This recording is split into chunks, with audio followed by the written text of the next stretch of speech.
Միքայել arczepiskopos Աջապահյանն անհապաղ վիրահատության կարիք ունի։ Այս մասին այսօր ազգային ժողովում ասել է Հայաստան խմբակցության պատգամավոր Կարնիկ Դանիելյանը, որն այսօր մասնակցել է նաև խորհրդարանում ընթացող ՔԿՀ-ներում մահվան եւ ինքնավնասման դեպքերին վերաբերող փակ քննարկմանը։ Պատգամավորը նշել է, որ այդ հարցը նաև բարձրաձայնել է փակ քննարկման ժամանակ։ Սա շատ զգայուն հարց է, այն պետք է օր առաջ լուծվի։ Սրբազանին պետք է հնարավորություն ստեղծվի անմիջական իր բժշկի իսկողությամբ եւ մասնակցությամբ վիրահատություն կատարելուն ընդգծել է նա։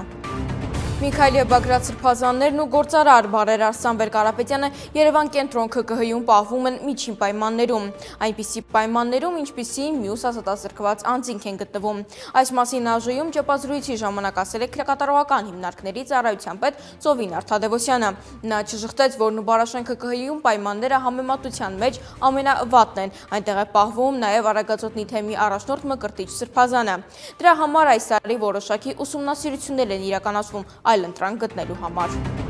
Մեծի տան Կիլիկիո կաթողիկոս Արամ Առաջինը Հայաստանի իշխանություններին հորդորում է հեռու մնալ Սուրբ Էջմիածնի ներքին կյանքին ու խնդիրների միջամտելուց։ Հայտարարության մեջ Արաման նշել է, որ եկեղեցում պառակտում սերմանելը անընդունելի եւ դատապարտելի քայլերից են, որոնք կարող են մեր եկեղեցին, ազգը եւ հայրենիքը տանել ինքնակործանման։